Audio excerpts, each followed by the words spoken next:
What's going on, everybody? Gunnar here. And time out, this is not what we're tying, but so this is the Fuzz Jr. Sweet, little 3.5 inch little bug. This is the Fuzz Sr, which don't tell anybody, but I designed this like 2 days ago. But it's the exact same recipe. I just scaled it up, pike and musky sized. It's really slick. So stay tuned for that because I'm going to add that to the tutorial list. But today what we're going to tie is the bug that is in between the two, which is the Hot Fuzz. And it's the articulated version of the Fuzz Jr. It is the articulating style counterpart to the Super Jerk, right? I have a Jerk Jr. and a Super Jerk, just like I have a Fuzz Jr. and a Hot Fuzz. Basically same theory, design principle, and the whole point is taking a style of fly and sizing it up to match different forage, right? So I have a 3.5 inch version. Now we're gonna tie an articulated version, which is about 5 inches. And then I have about a 6.5, 7 inch version, right? So the whole point is you take the same style and you increase the size. So you got like a smallmouth, kind of like little tiny skinny water trout, and then you have like a big predatory trout, trophy, smallmouth, pike fly, and then you have a pike, musky, striper, big old nasty trophy walleye, whatever. But the whole point is you just change it to match the size of forage. So let's get going with this guy. And so the back hook is going to be a size 1 Ahrex hooks trout predator. The front hook is going to be a 1/0 or a 1/0 trout predator. So same hook model, just moving up a size on the front hook here. I'm going to come in with some 140 Vivus power thread. Probably should have used white, but I already started. So it's too late for that. We're going with red. Probably should have used white. I wasn't thinking. But the tail's the same, and the bodies are actually quite different. And that's because the Hot Fuzz was not me trying to articulate the Fuzz Jr., but it was me doing a variant of the fly called the variant, which was like 8 different bugs slammed into one bug, and then I ended up coming up with this tail, and I ended up using this tail exclusively and changed the recipe quite a bit. So this is what happened to the variant. If you follow me on Instagram and you saw that post and you're like, hey, where's that fly? This is what happened to it. It became the Hot Fuzz. So I'm coming in with ostrich. Now you can use any ostrich. I know on the Fuzz Jr. I presented Hairline's barred ostrich plumes, which are quite sweet, and we're going to use that I think for our overwing. But this is a Wapsi fly product, just white ostrich plumes, quite a bit bigger. You get quite a bit more material. And really, you should really shop local for a lot of this stuff if you have a local shop, and just make sure you're getting long fibers, especially like on that Fuzz Senior. You're gonna need, 8 inch, well not 8 inch, but 6, 7 inch ostrich plumes. So it becomes quite a big deal, making sure you have nice high quality long fibered ostrich as we move forward here. But I'm going to get a nice taper to that. That's extending back maybe 3.5, 4 inches. I'm going to trim that off and just pin that down. Now because these fibers weren't as long as my barred plumes, what I'm going to do is I'm going to come in and find some shorter fibers and build a teardrop that way using just kind of 2 different stacks instead of trimming my fibers and using kind of the butts to build my teardrop, if that makes sense. If you watched the old video, that should make a little bit of sense. So I'm just doing 2 separate stacks to build a teardrop tail here, so that we have nice, sexy movement to the back of this fly. As the same as the Fuzz Jr. now, I'm going to come in with some FlymenFishingCo Faux Bucktail, and because this tail's quite a bit longer, I'm going to extend it back quite a bit farther, so maybe a full 1.5 inches or 1 inch here, to kind of stiffen and reinforce that tailing joint so that it will not foul. And again, I like the Faux Bucktail because it has that tapered tip to the Faux Bucktail. Really helps it bleed into that tail, so you can't really see it. It really just kind of folds in to the point where it's all hidden and masked and doesn't affect the action but keeps it from wrapping. So I'm just going to give that a little bit of taper. That way it all kind of bleeds together. Measure it out the distance I want. It's about yay. And then I'm going to cut off the back ends so that they're not really in the way and I don't have to worry about them. The easiest way to kind of deal with this, just push that around the hook loosely. trap this and just make a mess out of it, and don't worry about it. I'm gonna turn this down a wee bit.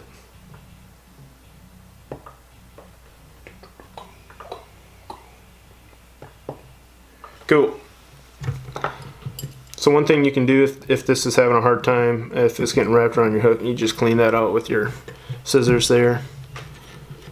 Pin that down using quite a lot of hook shank here to wrap this material down so it's nice and secure. And I want to be able to come all the way back to where I tie that in so that I can basically super glue all this so I don't really have any exposed thread. And by doing a nice kind of long base, I'm not going to have this weird random thread bump, because instead of running 2 brushes up like we do on the Fuzz Jr, I'm going to come in with some Polar Chenille, and then we're going to do an Arctic Fox brush collar with an ostrich ring. So again, the recipes are a little bit different because they had a little bit different inspiration. But yeah, it kind of creates a super awesome translucent core that's just fishy as all get out. So I'm going to come in with some holographic silver Flashabou here, kind of measure the length I want. Pair sides here. Throwing a little taper. It bothers me when my flash is all even, it doesn't look as nice. And then I'm just going to pin that, kind of like one side, wrap it over to the other side. It's all on top, which is cool. And just get a nice distribution to that. And we're actually going to attach our Polar Chenille way up here on this kind of big old nasty thread bump. And again, you can skip this kind of super glue step, but I got quite a bit of northerns in my water that fancy this type of fly. So I'm just going to run that up there and protect all that. Now this color combo, you don't have to follow it exactly. I'm going to get a little fancy here. We're going to use UV Polar Chenille in silver for the tail hook, and we're going to use UV gold for the front hook. So it's just kind of having a little fun with it here, and we're actually going to use 2 different color Foxy brushes to do a fade to tan. We're going to do like a white silver fade to tan, which is going to be cool. Just going to wrap that down, and because this is kind of a tail hook and we're going to get our bulk actually out of the EP Foxy brush, and the whole point is, so we're going to put this UV Polar Chenille core on here, right? And you're going to have this nice silvery kind of, it's a light woven material, it's going to have a little bit of breath to it, and then we're going to put like a dense overwing of EP Foxy brush in white, which I don't know where it went, so I might have to pause the video and find it. But what happens is the EP Foxy brush, it veils all the Polar Chenille, but the EP Foxy brush, it has this dense core but kind of a sparser wing, right? It has a dense EP core but a sparse Foxy wing, and so what happens is you can see through it to the core, and so it's like you have this illusion of bulk, and inside the bulk you have this super flashy core, and it's baller. It makes a really cool looking bug. So I'm gonna kind of put a clean wrap back here, maybe try to hide some of this red thread. Again, I probably should have used white, but whatever. And then just open spiral wrap that. Not too worried about you seeing my thread, actually. Don't worry about it. Just pretend like it's white and then don't worry about it. But just open spiral wrap and kind of get denser as you get farther up. And then we're gonna leave a little bit of room up here for that brush, fill it right up to the hook eye, and then we'll put our ostrich wing right at the hook eye, and that's going to give us our two-tone mottled back. Pretty awesome movement to it. And that's how we're going to build this kind of color combo, because we're going to do that barred white ostrich plume over the back, and then we're going to move up to a tan and do tan up at the head, which is going to be pretty cool. So I got to find that EP Foxy brush. Hold on a sec. Alright, so I'm going to come in now with a white EP Foxy brush. Now this is not something I make. This, I think a lot of people, I do make custom brushes. I make custom brushes for like the Fuzz Sr and Allsparks and Imposters and all that good Pike stuff. But this is an Enrico Pugliese brush. You can find this at just about any fly shop. They should have it. Maybe not in all the colors, but they'll have it. So this is an EP Foxy brush, 3 inches wide. Gonna draw the fibers off so that they're the same size or same side, so I can basically hackle this super tight, really dense. You don't need a rotary for this. I just like to control it very slowly and pick it out, and I like to be methodical, but you don't have to be methodical. And you want this pretty dense. You want this to be a nice bulky collar. You can fill it in.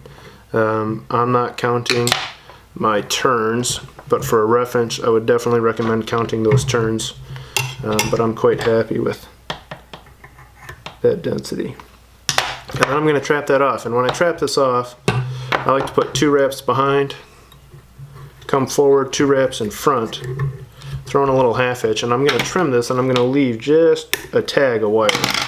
That way I can push that wire back and wrap it back so that wire is tied in twice and it's not going anywhere. And you'll see this will make a pretty nice silhouette with that tail, where we're going to get our true proportions here, and kind of that elongated back taper, shorter belly taper with our ostrich wing. And you can see how that flash, that UV polar chenille, kind of fills up, and it's very translucent throughout that brush wing. I'm going to do a little model back here, so now I'm coming in with a different ostrich. This is Hairline's barred ostrich plume, and I'm not going to need that much because it's a little bit long, so I'm probably going to cut it in half again, like I did on the Fuzz Jr. But I'll come in and find the length that I like, about right there. And we'll probably do 2 stacks just like we did the tail on this one.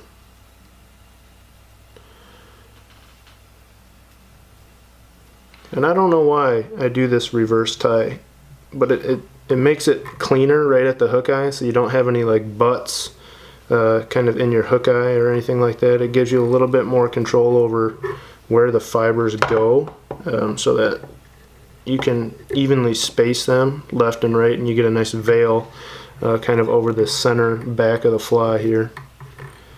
This is giving me a little bit of trouble, but I'm going to make it work. So that's why I like that reverse tie right there. It's just simple and clean, and I'm actually going to come in with just I don't think that's gonna look good. I'm not gonna cut those in half. I don't think that look very good. So I'm gonna take some new fibers here that have a little bit more natural tip to them and just do a little bit shorter. Probably could have done all that in one step, but got a little ahead of myself.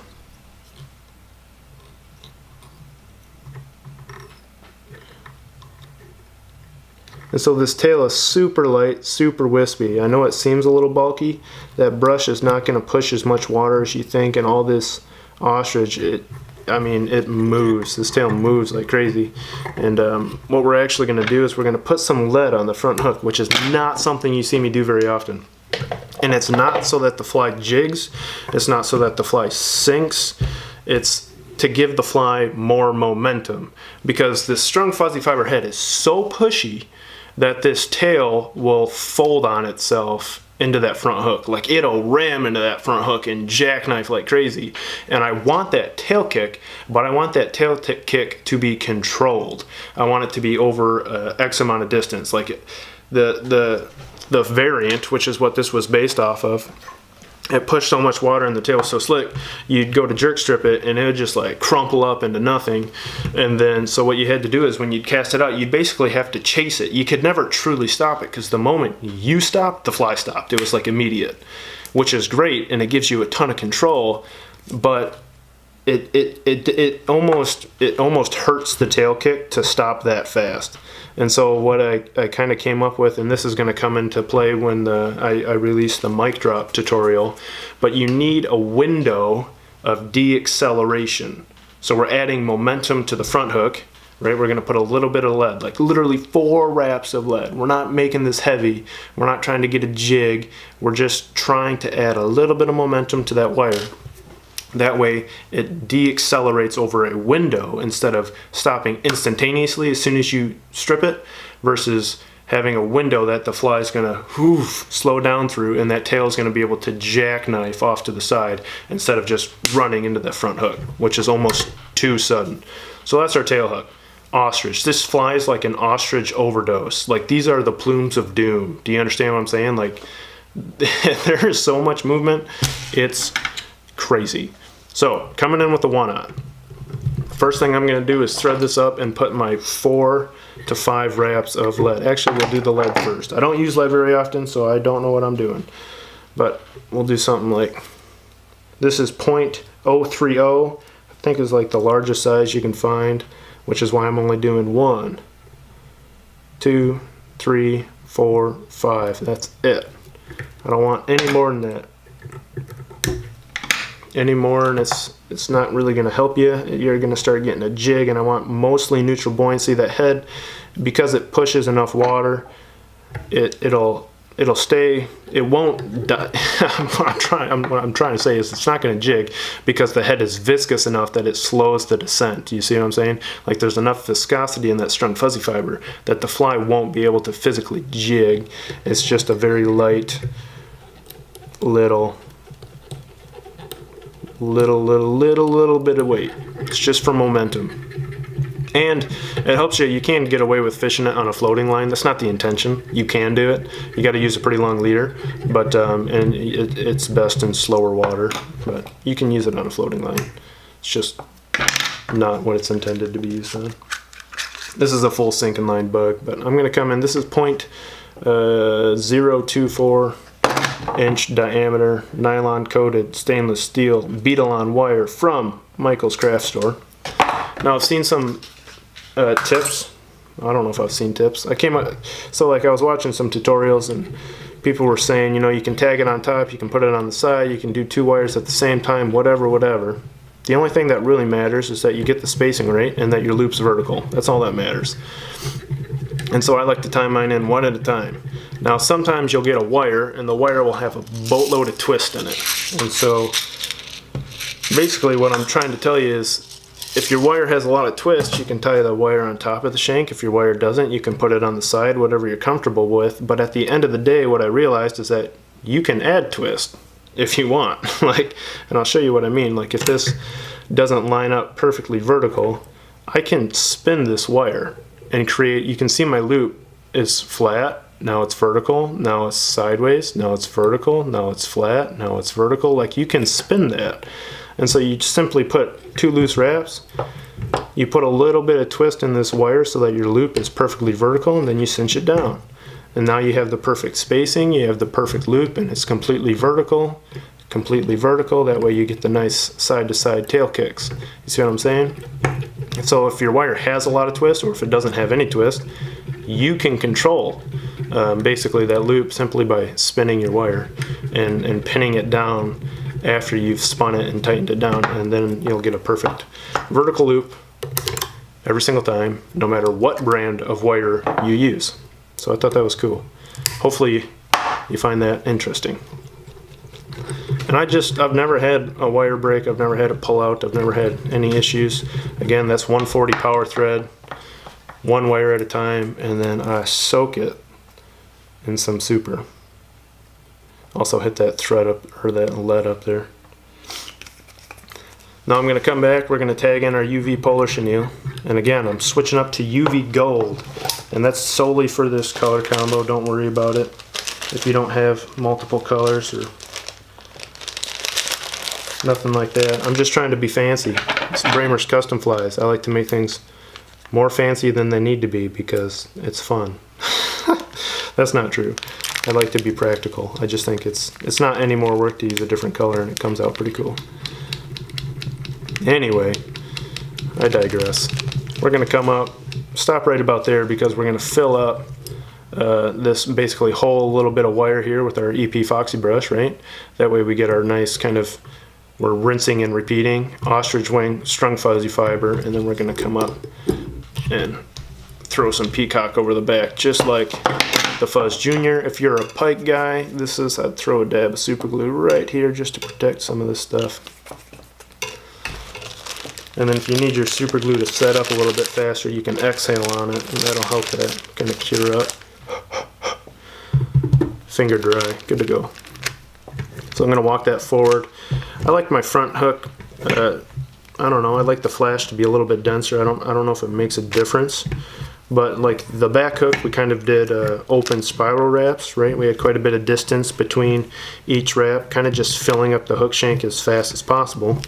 On the front hook, obviously I want a little bit more bulk, but that's going to come from the EP Foxy brush. But I like the flash to just be a little bit denser. So the whole front hook is kind of touching wraps, getting nice dense UV polar chenille core. You can use, there's a ton of long fibered chenilles on the market now. I think Greg Senyo has one. You have UV polar chenille, you have like large crystal flash, you have literally just any long fibered chenille will do. I'm not partial to UV polar chenille, I just have a lot of it, so it's easy for me to get my hands on. But I'm going to come in now with an EP Foxy brush, and this, still the 3-inch version, but we're going to come in with the color Rootbeer, which is pretty sweet. It's like a tan, goldy, it's got some blue hues in it. Anytime I tie a baitfish pattern, I absolutely love being able to use material that's multi-toned. Just because, I mean, you know, no fish in nature is going to be a single color. And that's like even a quote from Rich Strollis's book, Catching Shadows. Just like, it's all, I mean, if you look at a trout or even a shiner, chub, anything, they're just rich with tones. So I love using anything that has multi-tones. So this root beer brush has like blues and browns and tans in it. And anytime I can also do contrast, I like to do contrast at the head. And this is going to help darken up this head and bleed into, we're going to do a tan strung fuzzy fiber head. So that'll be a good kind of pairing to that. It's a nice dense brush work right there. You don't have to go crazy on the brush work because the push of water from the strung fuzzy fiber head does a lot of the work to control the volume of the front hook. Like the materials behind the head will basically fill in the slipstream from the push of the head. You know what I'm saying? Like the head's going to push X amount of water. So if this brush isn't super dense, it'll fill in to be dense, falling into the slipstream behind the head. So you don't have to like overdo that brush and make it super ginormous, because it's better if you do it light, because the illusion of bulk will be from the head, and the collar will fill into that kind of negative pocket of water pressure. If you understand what I'm saying, you know what I'm saying. If you don't, just take my word for it. But you don't need to do it super tight. That's what I'm trying to tell you. And this bug, by the way, doesn't take very long to talk. If I would just stop talking, it's actually a pretty quick tie. I feel like telling you every single thing I can think of. So I'm sorry. I'm sorry that you have to bear with me on this one. I'm going to come in with some barred to match this kind of color tone, but I'm also going to pair it with the tan. And this is a straight tan, it's not a barred tan, just straight tan plume. Obviously you can do more fibers on the front hook than the back hook, kind of get a wider, fuller, beefier back. I'm not going to worry about blending these at all, really. I just kind of matched my tips, put a little bit of taper into these so that they're not all the same. And then I want that to lay halfway down my back wing. And that's a very common proportion for just about every baitfish fly. But the front wing lands halfway down the back wing, which lands halfway down the tail. And that's how you get a really nice kind of baitfish silhouette proportionality. Good stuff. I think I heard Schmidt say that once in a Thai TV tutorial he did over in Sweden. But it's a fairly common rule. And my hands are shaking so bad because I've had so much coffee this morning. It's insane. But I'm trying to reverse tie this, and my fibers are fighting each other for whatever reason. The only downside to coffee and tying flies is your hands shake. It's the only downside. But again, reverse tying that so I can kind of like flare that and control that and walk that down and get the taper that I want and the silhouette that I want and the evenness. It's not anything more than me being a control freak and wanting it to look a certain way. You can tie it in the other way. I also like the clean kind of head to it. But that's just a little modeled ostrich wing back for you. Overwing, whatever you want to call it. I'm going to come in with some Hedron ink perfect rubber. Nice round rubber. Super durable. Probably only need one strand here. I'll cut it in half and then put each half on a side. But something rubber legs are supposed to imitate. I feel like a lot of people put them on flies just because they have a lot of movement. But something that they imitate almost perfectly is fins. And if you ever look at a fin, like a fish that's swimming above you or below you in the water column, they appear as basically just a straight line. Like they don't have, you see almost the outside edge of a fin, and the pectoral fins are the biggest and they're their most pronounced. So anytime I do rubber legs, I tend to only do them up front, and that way it kind of saves you a step on the back hook. But it imitates that pectoral fin ray, that leading edge, just behind that head, moving, fluttering around. And you don't need a lot of them. It's just a very elusive little dark line. I also tend to make them darker than the overall body. So I'm using kind of like a mottled greenish color instead of something like white or something that might contrast, just using something a little bit darker. And that was very, very lightly pinned to the side. You don't want to compress or hurt that rubber. You just want it with basically 1 to 2 securing wraps, so that it'll hold the position you put it in, and that way if a fish grabs that, it'll be able to stretch, because if you compress it, it'll stretch and break. You want it to just be able to kind of flex within that without really getting ripped out. So we're going to come in now, do a dubbing loop, fill this up to the hook eye, put a little peacock over the back so we have a nice dark reflective back. Again, ostrich overdose. Look at all that ostrich, but it breathes so well.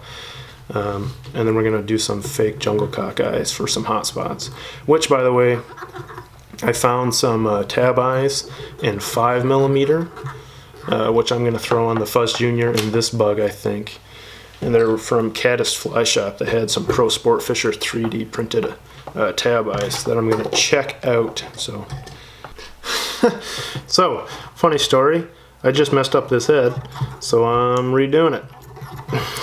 So that's what I got for you guys. That's my funny story. I know, it was a good one. Anyway, coming in, my dubbing loop was a little short. My fibers were a little short. I didn't get the silhouette the way I wanted it. So cut it all off and I'm going to redo it. So I'm coming in with strung fuzzy fiber in a dubbing loop, same as we did the Fuzz Jr. But I need a little bit more length to it. So you want to pull off a little bit more fibers, because we're not going to cut it in the asymmetrical eighths that we did last time. Going to do a little bit of kind of off the, you got to use your gut a little bit judging some of this stuff. So we're going to come in, cut it in half, and then we're going to cut it into quarters. From the quarter mark, basically, just going to trim this up. But I want that, if you look at your quarter, so this is big, or strung fuzzy fiber quartered, that's about perfect, kind of halfway up my wing type distance, which is exactly what I'm looking for. Let's shorten that up just a little bit, because I'm going to put a little bit of taper into this. So we're using basically a quarter of the fibers, and then with maybe a quarter of the inch trimmed off. That way we have the right distance for this head. And if you don't have a lot of room up here to palmer all this, what you can simply do is just kind of stack this into your dubbing loop a little bit denser. If you have more room, you can sparsen it up. That way you can just use touching wraps to walk it forward and build a nice dense core that's going to push a lot of water. And then I threw a hair clip on my bug, just because the strung fuzzy fiber has a pretty good, I don't know, it's pretty grippy. It likes to pull those rubber legs around in your ostrich, and kind of gets a little annoying. So, but anyway, something I mentioned when I messed up the head the first time is you can kind of tell when your dubbing loop is getting towards it's reaching its almost elastic limits, right? This is Vivus 140 power thread. It's got some elasticity to it. If you spin this up and keep twisting, you'll feel your dubbing loop kind of getting smaller and smaller, right? Because you're adding twist, so your thread's kind of like shrinking. It's being pulled in towards your hook. And once that starts to happen, you're kind of reaching that elastic limit, which is also a good indicator that your fibers are appropriately kind of trapped within that dubbing loop. And so that's all I wanted to suggest. If you see your kind of dubbing loop getting sucked in, it's a good stopping point, because you'll probably break your thread if you keep going. And you put quite a bit of tension when you're palmering this, and if your dubbing loop is already at its maximum elasticity, and then you go to wrap it, you have a pretty good time breaking off your thread and getting frustrated. But that's all secured, tied down twice. Make a nice little thread head so that can't back off or go anywhere. And you'll see this ostrich, it looks a little not much to be desired, and that's because it got wet from I got that dubbing loop wet to control those fibers, so I could get a nice clean hackle on there, and that kind of just collapsed those fibers, so pay no attention to that. And that is basically our head. If I could regain my wits enough to finish the fly here.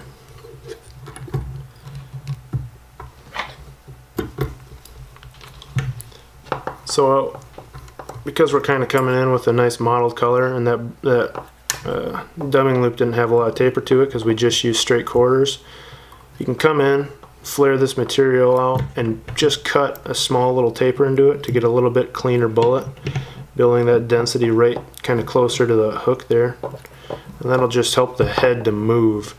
If you leave the collar a little bit too big, there's too much material drag on the outside, and the fly head will resist bouncing around in the different currents. You see what I'm saying? You want a nice tight core, kind of looser length on the collar.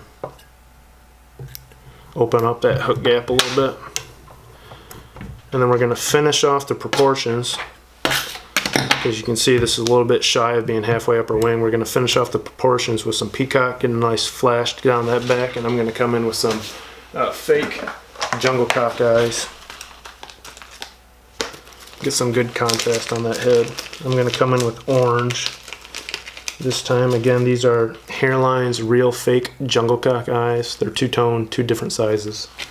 And you get a whole bunch per pack. Super durable. The fiber, the material's tear-proof and basically teeth-proof. If you tie them in well, they're not going anywhere. That's just a nice clean hot spot. And something I have looked into, I found some 5mm tab eyes from the Caddis. Where did that go? There you are. From the Caddis Fly Shop, they had some 5mm Pro Sport Fisher 3D tab eyes that I'm gonna check out. See how that goes. But just gonna match my lengths here, and then I'm gonna reverse tie these. Creates a nice little flat base to put our peacock on.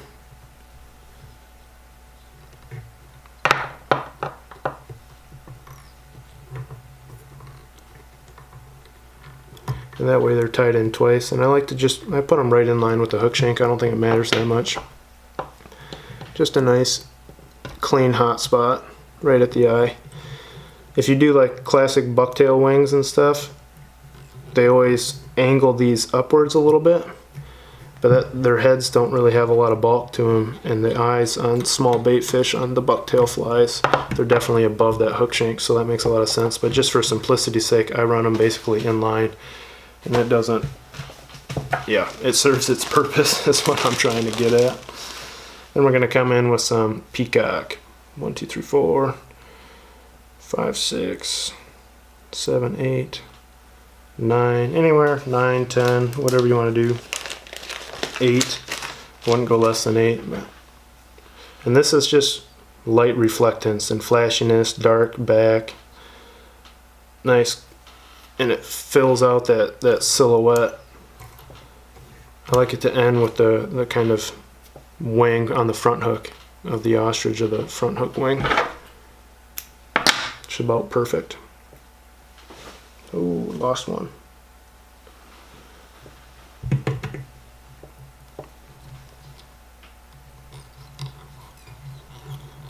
And again, the reverse tie is for control, and a nice clean bump right at the head so I don't have any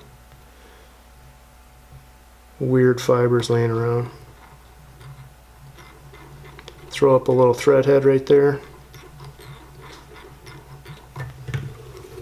and a whip finish.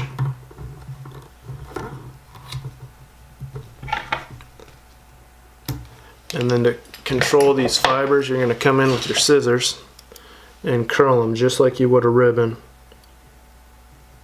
I'm trying to hurry this video up just because I feel like it's been going for forever. And that is the Hot Fuzz. A little complex, but holy smokes, you should see this thing swim. So yeah, sorry, I think, you know, I talked a whole bunch in that video. I think everything is in there somewhere. You know, this is basically the in-between zone from a Fuzz Jr. to a Fuzz Sr. It's the articulating style counterpart to a super jerk. It's that the lead on there is a momentum thing, trying to get a bigger tail kick without having the fly crumple up on itself, right? And that's a pretty big thing because it makes it easier to fish. Because if you can strip it and the fly deaccelerates over a window while that tail kicks, you get a nice tail kick. But if you strip it and it stops, the tail just crumbles up in itself, and you have all these loose wing fibers that'll just kind of like make a mess and make a ball of material instead of having this nice elegant tail kick baitfish pattern, right? So that 5 turns or 4 turns of 030 are kind of important to how the bug fishes, and it makes it easier on you. It's easier for you to just be able to strip or jerk strip retrieve a fly without having to keep this immediate constant tension pressure over a weightless fly that's going to be stopping too suddenly, so you almost can't give it slack because the tail kicks are too extreme. So that's why that lead's on there, and it allows you to fish it on a floating line in super shallow water if you need to. It allows it to fish immediately upon entry, which is also important because 90% of your eats usually come in the first 5 feet, at least in my experience. So that's cool. You got the little fin, imitations with the rubber legs, a little bit darker than the body. You got a nice dark toned head, dark back, contrast silhouette, hot spots. It's a little complex, but holy smokes, does it swim. So that's the Hot Fuzz. Thanks for watching. Sorry that video was so long, but hopefully you digged it. And the fly's not that hard to tie. I just talk a lot, so my apologies. But have a good day, and cheers.